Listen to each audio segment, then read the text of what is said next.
Access to finance has always been a problem to businesses, whether locally or internationally.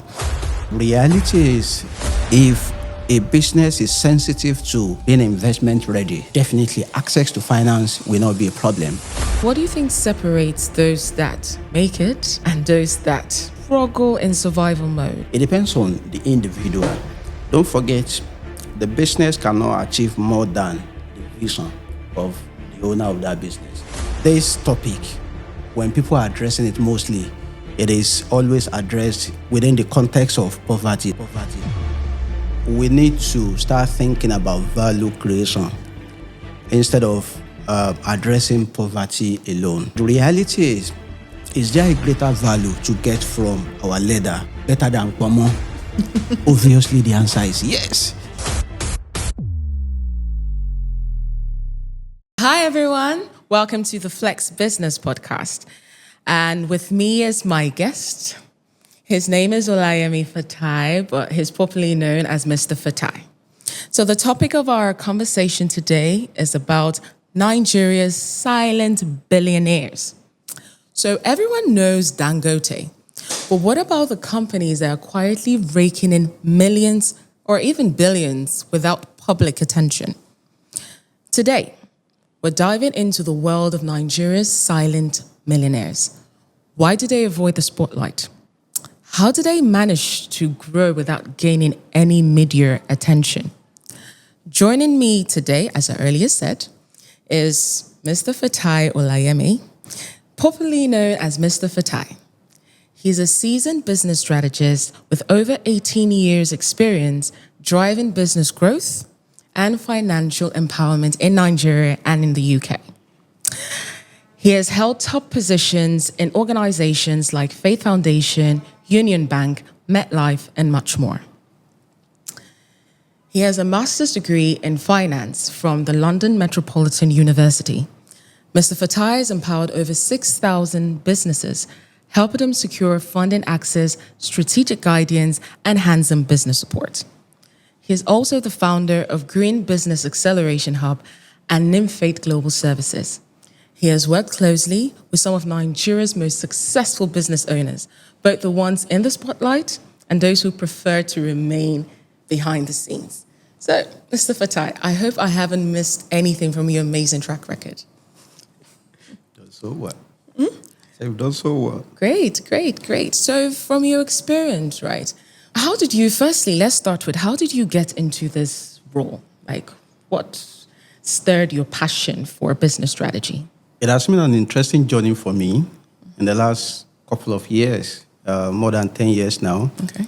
I started my career in banking industry. Thereafter, I was in the UK for my master's, and I had to work for 3-4 years in the UK before coming back to Nigeria. And coming back to Nigeria, I read a report about how over 90% of businesses failed, within the first 5 years. And that caught my attention. I wanted to know more. How does Nigerian business environment really works? And that was how I decided to really, deep digger. And I was like, where can I know more? And that was what led to working in development space, working with Faith Foundation. We all know Faith is all about developing entrepreneurs from idea to, making money and taking that business to the next level. So I was with Faith for 8 years, where we helped so many businesses to start, grow, and scale. And that was an interesting journey for me, because I was able to see clearly why business failed. And if I'm going to start from one of them, it's really likely about knowledge gap. So many Nigerian entrepreneurs, they're just like, this business is doing so well in the country. I want to venture into it without knowing fully, what it requires, to really make a business successful. They just venture into it. So knowledge gap is a major, thing that we've been addressing, either at Faith or presently as I work with entrepreneurs as my own personal business right now. So yeah, that is how I got into it. And like I said, it has been an interesting journey for me, whether in terms of building capacity of entrepreneurs or in terms of business advisory, because sometimes building capacity is not enough. You are building capacity saying to that person, this is how, you've got to do it. Using different examples, different models. You can do it this way, you can do it this way. But when the person gets back to the field, sometimes they face what you didn't tell them. Some of those things you didn't tell them in the class. So they must find somewhere to run back to, and that is where the advisory starts from. I've been able to create such platform even while I was at Faith. Advisory is critical, whether in terms of mentoring, in terms of even linkages to finance, to someone that will help them, put their account together to be able to pay the required taxes and all those stuff. So yeah. And again, access to finance is a major problem for so many entrepreneurs. If you engage 10 Nigerian entrepreneurs, perhaps 8 of them is going to say to you, my major problem in this space is access to finance. Of course, it is, but definitely not the only. But we prioritize it. Part of what I've been doing, even as at now, is to help entrepreneurs build what we call investment readiness, which go a long way to help them meet up some requirements that investors are looking out for to be able to access the required fund to take their businesses to the next level. That's my journey. Sweet, amazing. So even from this conversation, we know that you've worked with a lot of Nigerian businesses, right? So I'm curious, like, what fascinates you about the way Nigerian entrepreneurs operate? I think today, if I go by statistics or the report from Smedan, we do have about 39.6 million businesses in the country. Majority of these businesses, in fact, from that report, over 80% of them struggle to access finance. And over 90% of them are just small businesses, which means less than 5% of Nigerian businesses are businesses you can refer to as medium-sized or large businesses. So there's so many guys out there doing a whole lot in entrepreneurship space in Nigeria. But the reality is they're just doing it from their passion, their interest. We want to make something happen. We want to make money, But the knowledge is not there. So for me, it's a way of helping entrepreneurs in the country in form of guidance, in form of mentoring, in form of letting them know the right way to go about it. Because like I said, we just feel this ABC business is making money in the country. We also want to go into it without knowing fully well what do I need to put together to be able to make it a success. So for me, the interest in making a difference, guiding entrepreneurs, being able to take their businesses from what some people call rat race to a greater level. In doing that, one could see the impact, right? I don't want to start mentioning names, but the reality is, after engagement with some entrepreneurs, some years after, you could see some of them moving from one level to a greater one. So for me, that's it's beyond money. It satisfies my heart. I feel so good, that one is making impact in that regard. So yeah. Sweet. So I'm thinking, like, what's so different about the Nigerian entrepreneur spirit? Like, when you see entrepreneurs making a difference in Nigeria, what's so different about them from maybe their counterparts in other African countries or even globally? So if you look at business environment in Nigeria, it is described as not so friendly. If I compare it with a UK business environment, I've registered a business in the UK. 2 days after, I got my certificate, just like CAC certificate. I got it in my own house. And I think another 2 or 3 days after, Barclays Bank called me to say, oh, we noticed you registered the business. Would you like to discuss with a funding advisor in case you may need funds to take that business, to get it started? For me, that is highly encouraging. But if you look at our own business environment here, you won't find stuff like that.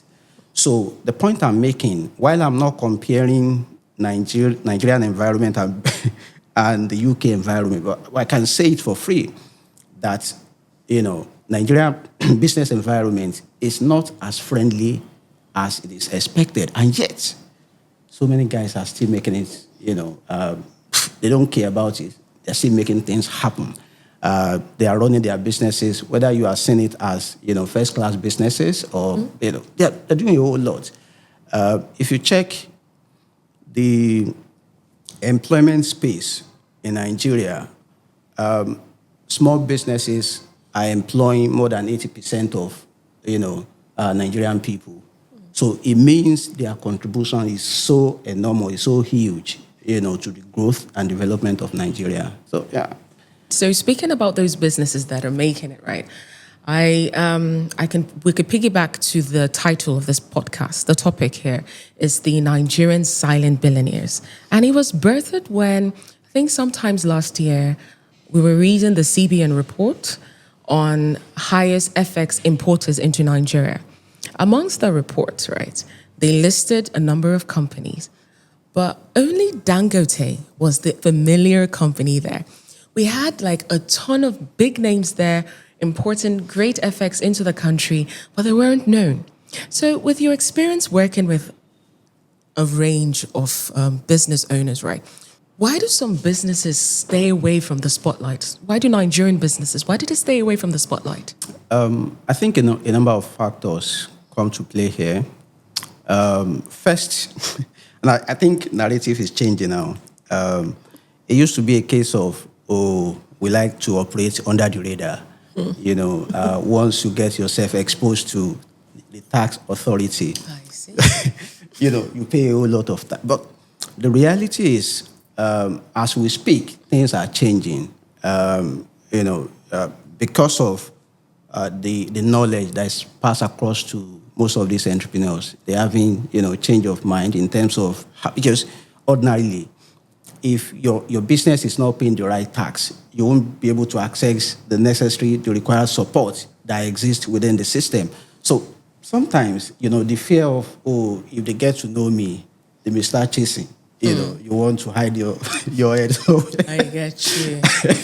Yeah. But going forward, I think we've seen different examples in recent times. You can see the number of Rubicons that we do have in Africa. We have largest number of them from Nigeria.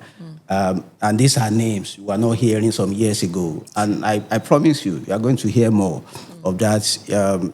Guys are doing a whole lot in fintech space, technological space, and all those stuff. So now they won't hide, what they are doing. You are going to hear from so many of them. And in fact, additionally, I think it was like a year or 2 years ago that about 2 or 3 years ago that the Finance Act was finalized on.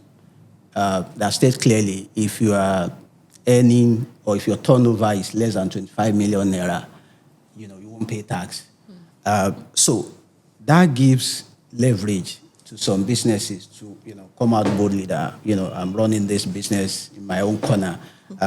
Before then, everybody was hiding. I don't have enough to pay, and truly, Nigerian entrepreneurs, they pay a whole lot, taxes.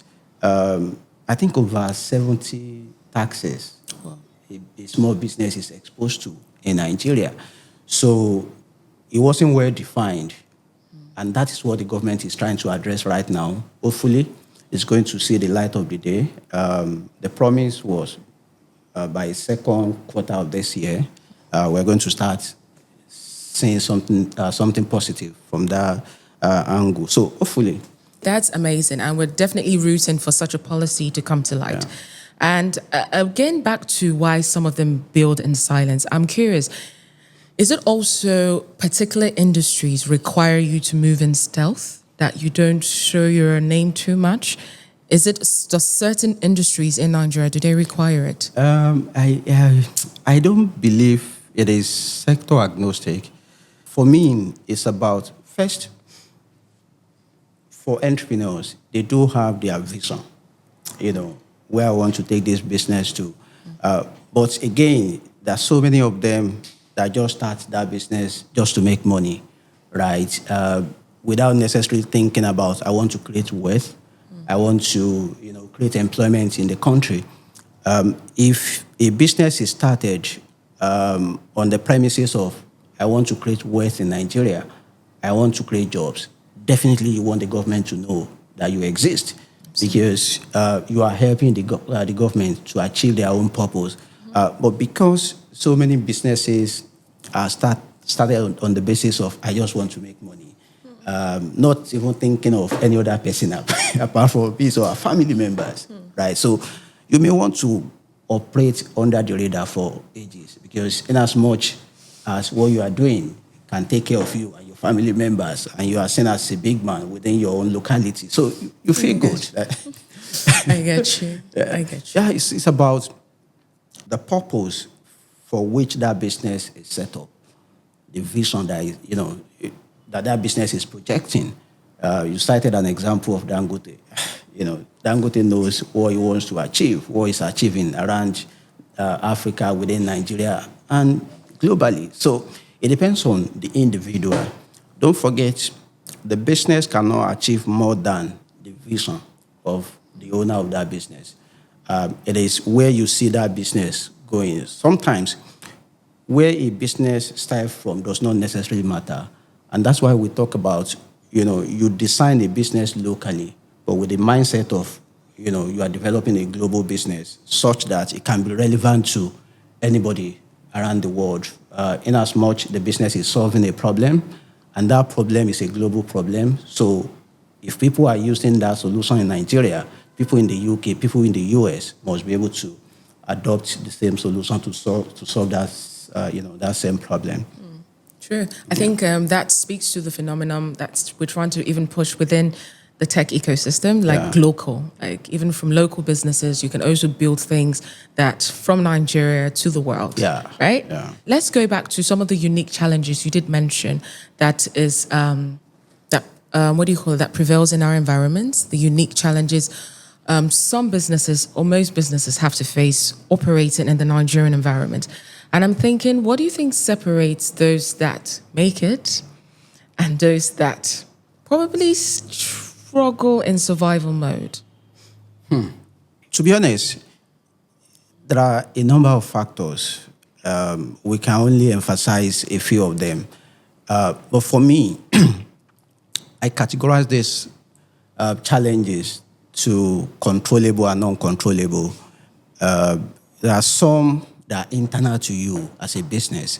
There are some that are definitely external. So those that are internal to you, I consider them as something you can control with your strength, right? And I always say, capitalize on those internal ones that you can control, and you use that one to attract, or to address those ones that you cannot control, right? A number of factors, even as negligible as staff, employees. There are so many businesses in Nigeria that failed just because of human factor. And unfortunately, individuals that run businesses are not necessarily sensitive to this. And that is why it is necessary.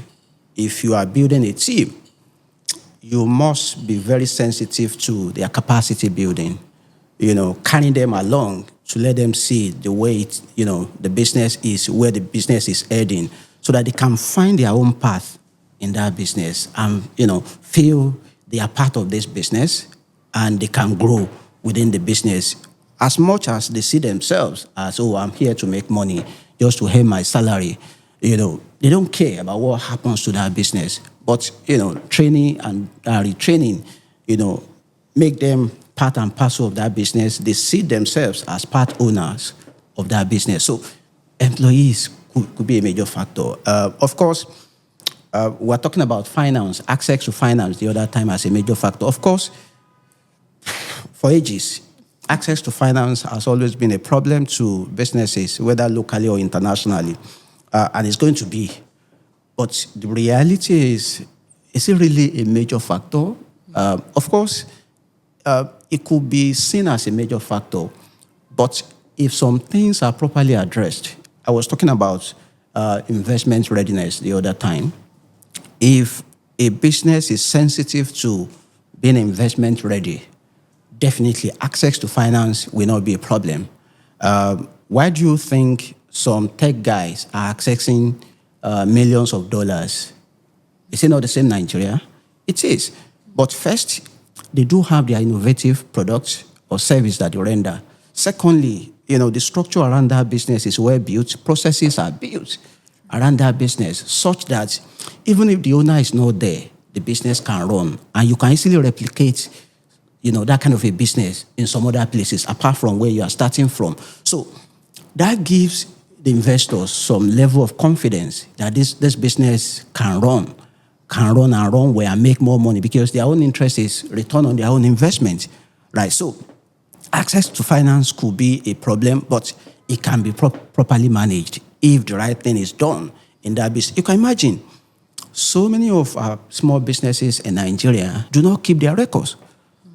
And I don't know how any investor or a bank could give money to such a business that is not keeping his or her own record. You are asking, what is your level of turnover in the last 1 year? And the business owner is not able to answer because records are not kept properly. So the point I'm making here is the fact that if, we are very sensitive to investment readiness, access to finance as a challenge, the way most of entrepreneurs are seeing it in the country, will be properly addressed. Absolutely. A lot of guys are coming into Nigeria on a regular basis, looking for the right businesses to invest in. But once they don't see the key things they are looking out for in a business, they rather go back with their money. So, of course, external to a business, one can start thinking about infrastructure in the country. Do we have the required infrastructure? We don't, definitely. But you can still leverage what is available, to take. After all, so many other guys are leveraging the same level of infrastructure and they're making good money. Sure. So I say to people, don't worry yourself too much about, there's no light, there's no this. Okay, if there's no light, why do we have generator, right? Of course, one must be sensitive to cost because cost is critical. Don't forget the difference between cost and the revenue at the end of the day is your own profitability. Okay. So definitely you must be very sensitive to cost, but at the same time, there are some costs that are very primary to the success of your business, to your regular operations. So why not identify those primary costs, those key costs, focus on them, manage them well, irrespective of the kind of support the government is giving to entrepreneurs in the country. Maximize what you have and be successful in that business. So the point is, like I said, there are a number of challenges, no doubt about it. But I want to de-emphasize problems. But I want to see how can we manage what we have, what we can control, to be able to take our businesses in the country to the next level. Of course, there's a lot of support. Do I call it support or potential support from the government? But again, such support will not get to everyone. It will only get to those businesses that are ready. In Nigeria today, most of our businesses do not have their business plan captured, as in developed. So if a business does not have its business plan developed, how do you want to communicate what that business wants to achieve, to an investor, to some stakeholders? So the point I'm making is, if you are looking at, I want to run a successful business in Nigeria, and I'm looking at addressing this problem of access to finance, for instance, you must, your business plan must, be up to date, right? If I'm speaking to an entrepreneur, I'm an investor, for instance, and I'm speaking to an entrepreneur who could quickly speak to operations, speak to, what that business intends to achieve the next 2-3 years in terms of projection, financial projection and stuff. The model is clear. How that business is going to make money is very clear, and profitability, I could see it clearly, and the team is intact, communicated to me via the business plan. Yeah, then I'm looking at a serious-minded business owner, and I'm ready to give my money to such a person. So the summary is, fine, challenges are so enormous in the country, no doubt about it, but we can, use our internal strength to actually control, those challenges and make them work for the success of our business. Great. I love how you splitted the challenges into internal and external. So my next question would be, what are the mental shifts an entrepreneur needs to make to mitigate internal shifts as well as external shifts that are not within their control? Okay. Let me just pick to, a few ones. First, Nigerian entrepreneurs is like an appeal from my own end. First, they must have like a growth mindset. I want to grow this business irrespective of, the challenges around this business, the challenges in Nigeria. Challenges that exist in the country, it's just side attraction. If Dangote has been operating in Nigeria before the business was diversified and moved into some other countries, and is number one person in Africa, nobody will tell me Nigeria is not a good environment to run a business, right? But first, apart from growth mindset, I think we need to embrace the power of collaboration. So many Nigerian businesses, small businesses, do not want to collaborate. Of course, in the course of my work with entrepreneurs in the country, I could see instances of people that got their fingers burnt as a result of, trying to engage some other partners. But the reality is, where did they start from? If I want to engage you as a partner in my business, I must have identified a critical strength in you that could help my business, such that what we are doing is like synergy, adding your own one resource to my own one resource, and we are getting like 3 or 5 at the end of the day. So it means we need to share similar values, or something like that help one another. So the point is, collaboration is critical, but judging from experiences of some entrepreneurs in the country, it is necessary before you go into collaboration with any other person or any other business to identify what are the values. Do we have common values? You don't want to involve a business that's going to put you in trouble tomorrow. You want to see what that person is doing. How is it related to what you are doing in your own business, and how does resources the person is bringing in helps or, take your own business to the next level. So collaboration is critical, but one has to be very careful in going about it. And part of what must be done when, you are collaborating with other partners to take your business to the next level is even, legal agreement. I've seen so many fights between business and another bit. Just because, when they were starting, there was no any clear agreement. It was just a case of, it's my friend or it's my family member, and we're just doing it together. So there was no problem at the beginning because there was no so much money on the table. But it got to a level where, there's so much money to share. It now becomes, what percentage are we going to, who is, so my point here is when you are going into partnership agreements with anybody you want to collaborate with as a business, it is very, very important to sign, enter into the required agreements. There are different types of agreements. A legal person will be so handy, in handling stuff like this, but it's critical. So collaboration is critical. And I think another point I may want to emphasize is power of resilience. There is no any business that promises to be good to you all the time. You talked about Dangote the other time. If you check the last couple of months, what Dangote faced, Sure. if he didn't have the required vision, perhaps he would have, he would have just abandoned the business. So the point I'm making here is, no matter your level in that business, there's always up and down. When you face challenges in a business, if you are not passionate about that business or you do not have a very big vision in that business, it is possible you quit. But if you have clear vision as to where you want to take that business to, what you want to achieve in that business, so if anything happens that is perceived as negative, your power of resilience will come to play to say, okay, Sure.